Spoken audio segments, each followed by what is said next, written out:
Soul, এইটা মানে piece of mind আছে কিনা এইটা আপনি খেয়াল করবেন। বাহ্যিক অনেক জিনিস আপনার মানে চোখ ধাঁধানো মনে হতে পারে, ওইটা কিন্তু আসলে সুখ না। সুখ আসলে কোথায়? হৃদয়ের সুখটা, মনের সুখটাই আসল সুখ। আপনি দেখবেন যে অনেক অনেক সম্পদশালী, অনেক টাকার মালিক, অনেক নেম ফেম, কিন্তু ফ্যামিলিতে সুখ নেই, ঘরের ভেতরে তার অশান্তি। এরকম আছে না অনেক? আসলে কি সে সুখী? টাকা পয়সার তো শেষ নাই, বিলিয়নিয়ার বিলিয়নিয়ার মাল্টি বিলিয়নিয়ার, বিশাল বিজনেস ম্যাগনেট, কিন্তু ঘরে স্ত্রীর সাথে ভালো সম্পর্ক নাই, ছেলে মেয়ে কথা শোনে না, এত অহরহ টাকা ওকে শোনে। আসলে কি সে হ্যাপি? কি বলেন? চিত্তে শান্তি নাই, মনে সুখ নাই। মনের সুখ আসল সুখ। অনেক টাকার মালিক, ঘরে 8-10টা কাজের লোক, কয়েকটা বাবুর্চি, কিন্তু কে হজম করতে পারে? আছে এরকম প্রবলেম অনেকের? বলেন তো, যার ডাইজেস্টের সমস্যা, ডাইজেস্ট হয় না, তার কত কষ্ট। আমাদের কখনো যখন এরকম হয় যে ডাইজেস্ট হচ্ছে না, একটু এগুলো ফুড পয়জনিং বা বদহজম এরকম কিছু হলে কি অশান্তি লাগে। আর সারা জীবনটা এটা, তার জীবনটা কেমন যাচ্ছে বলেন? আপনার যে মনে শান্তি আছে, এই যে 2 টাকা দিয়ে নাসি আয়াম খেয়ে ফেলতে পারতেছেন, যেখানে মনে চাই বসে ফেলতে পারতেছেন, শুইতে পারতেছেন, থাকতে পারতেছেন, কত সিম্পল লাইফ, কত সুখ। এরপরেও আমরা যদি সুখ খুঁজে না পাই, আপনি একটু ওদের দিকে তাকান, কিছুই হজম হয় না তাদের কি অবস্থা। ঘরে শান্তি নাই, ফ্যামিলিতে শান্তি নাই। এই জন্য সম্মানিত ভাইয়েরা, পিস অফ মাইন্ড এটা হচ্ছে true happiness, the real happiness. আপনার মনটা যদি প্রশান্ত থাকে, আপনি যদি you are the happiest person in the world, আপনি সুখী, মহাসুখী। আপনি মহাসুখী। ইউআই থেকে বের হলে বুঝবেন দুনিয়াটা কেমন। এখানে আমরাও তো ছাত্র জীবন কাটিয়েছি একটা সময়, সুবহানাল্লাহ। পারিবারিক জীবনে যাবেন, ক্যারিয়ার লাইফে যাবেন, বিজনেসে যাবেন, ব্যবসা যাবেন, দিনকে দিন জটিলতার মধ্যে আপনি আসবেন। এখন যে কত হ্যাপি লাইফ লিড করতেছেন আপনি কল্পনা করতে পারবেন। যেন শুকরগুজার হতে হবে। তো তাই বলে কি এখন টাকা পয়সা সম্পদ এগুলোর দরকার নাই? বাড়ি ঘর বাবুর্চি দরকার নাই যেগুলো বলতেছিলাম, তা দরকার আছে। আমি বোঝাতে চাচ্ছি যে ওগুলোই আসল সুখের সন্ধান দেয় না। আসল সুখ কিসের সুখ? মনের সুখ। সবাই বলেন আসল সুখ মনের সুখ। পার্থিব জীবনের এই ব্যাপারগুলো যে লাগে, এটাও ইসলাম বলে। রাসূলুল্লাহ একটা চমৎকার হাদিস, সহিহ হাদিস, এটা আমি একটু করে শেয়ার করি। রাসূলুল্লাহ বলেছেন যে আরবাউ মিনাস সাআদা, 4টা হচ্ছে মানে সুখী হওয়ার মাধ্যম বা সৌভাগ্যশীল হওয়ার মাধ্যম। যার 4টা আছে সে সাঈদ, আর যার 4টা নাই সে সাথী। সাঈদ মানে কি? সুখী বা সৌভাগ্যশীল, আর সাথী মানে দুঃখী বা দুর্ভাগা।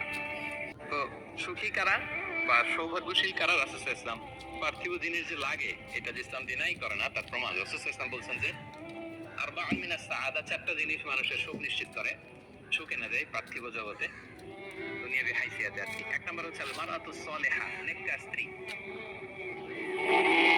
এটা কিন্তু আপনার জীবনকে সুখময় করার একটা বড় মাধ্যম। 2 নম্বর হচ্ছে আল মাসকানুল ওয়াসিআ, প্রশস্ত বাসভবন। কি বলেন? খুব যদি চিপা-চাপা হয়, এটা তো ওখানে চলাফেরা করে মজা হবে না, স্বাভাবিক। কিন্তু যদি একটা চমৎকার বাসভবন হয়, অনেক স্পেশাস, এটা আসলে সুখ স্বাচ্ছন্দ্যের একটা ব্যাপার, মানে দুনিয়াবি দিক থেকে। 3 নম্বর হচ্ছে ওয়াল জারুস সালিহ, ভালো প্রতিবেশী, গুড নেইবার। কি বলেন? আরবিতে কি বলে? উতলুবুল জাব ক্বাবলা দার, বাড়ি কেনার আগে আগে প্রতিবেশী দেখে নাও, আরবি ভাষার একটা প্রবাদ। আর 4 নম্বর হচ্ছে ওয়াল মারকাবুল হানি, মানে হচ্ছে লিটারালি হচ্ছে সুইট রাইডিং, ভালো একটা আরোহণ। এটা বর্তমানে গাড়ি হইতে পারে, একটা সুন্দর চমৎকার গাড়ি, ভালো ব্র্যান্ডের গাড়ি, মার্সিডিজ হইতে পারে। তারপর রাসূলুল্লাহ সাল্লাল্লাহু আলাইহি ওয়াসাল্লাম টেস্টিফাই করছে আপনার এটা নেগেটিভ নিয়ে আসার জন্য নাই। হ্যাঁ, এটা দুনিয়াবি দিক থেকে তো অবশ্যই একটা সুখের মাধ্যম, মার্সিডিজ ব্র্যান্ড হতে পারে। অথবা রাসূলুল্লাহ সাল্লাল্লাহু আলাইহি ওয়াসাল্লামের সময় ছিল যে কোনো আরোহণ, ভালো ঘোড়া, তেজস্বী ঘোড়া, উট, এগুলো। তাহলে এই 4টা হচ্ছে আরবাউন মিনাস সাআদা, এই 4টা জিনিস পার্থিব জগতের সুখ এনে দেয়, মানুষকে সৌভাগ্যশীল বানায়। তার মানে ইসলাম এটা নিষেধ করে নাই। কিন্তু দ্য পয়েন্ট ইজ হিয়ার, রাসূল সাল্লাল্লাহু আলাইহি ওয়াসাল্লামের জীবনে কয়টা ছিল বলেন? এই 4টার মধ্যে থেকে রাসূল সাল্লাল্লাহু আলাইহি ওয়াসাল্লামের জীবনে আসলে কয়টা ছিল? শুধু 1 নম্বরটাই ছিল। যদি আপনি মানে একেবারে সঠিকভাবে চিন্তা করে দেখেন, এই 4টা জিনিস থাকলে যে জীবনটা খুব স্মুথ হয়, রাসূল সাল্লাল্লাহু আলাইহি ওয়াসাল্লাম বলছেন কথা ঠিক, কিন্তু ওনার কয়টা ছিল? একটাই ভালো মতো ছিল, সেটা কি? নেককার স্ত্রী। এটা ছিল। 2 নম্বরে আসে আল মাসকানুল ওয়াসি, তো মোটেও ছিল না। রাসূল সাল্লাল্লাহু আলাইহি ওয়াসাল্লাম ঘরের সাইজ জানেন তো না? এখন মক্কা মদিনায় গেলে বিভিন্ন মাআরিদ হয়, ওখানে দেখা যায় যে কত মিটার বাই কত মিটার, খুবই ছোট একটা রুম। আমাদের সাইজটা যদি বলি খুবই ছোট। এই অল্প কিছু জিনিস রাখতে পারে, একটা জাজিম রাখতে পারে, কয়েকটা জিনিস ঝুলায় রাখতে পারে, আর দুইজন থাকতে পারে কোন রকম। এটা ছিল ওনার বাসভবন। যেটা কি আল মাসকানুল ওয়াসি হইছে?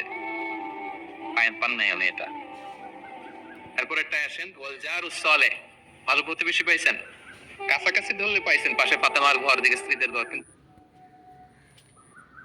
ভালো যানবাহন বা ঘোড়া এগুলো ছিল এভারেজ ধরতে পারেন, যেগুলো ছিল কষ্ট নিবে জীবন থেকে। এক্সপেকটেশন যেন লেস থাকে, তাইলে হ্যাপি হবেন। অনেক এক্সপেকটেশন পান নাই কিছু, এই তো দুঃখ সুখ। স্বামী স্ত্রীর কাছে অনেক এক্সপেকটেশন পায় না এখন কিছু, দুঃখ বাড়তেছে।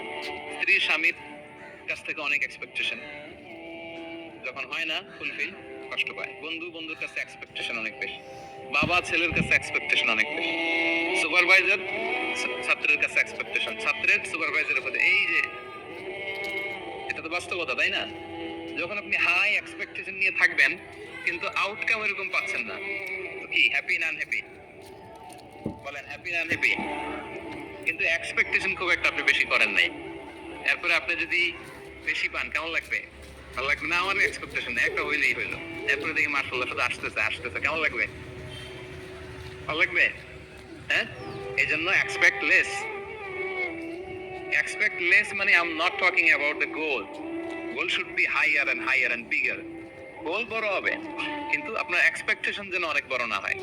আপনার জীবনের গোল থাকবে বড়, কিন্তু আপনি যদি অনেক এক্সপেক্ট করেন জীবনের প্রতিটি ক্ষেত্রে, যখন এই এক্সপেকটেশন ফুলফিল করবে না আপনি কষ্ট পাবেন।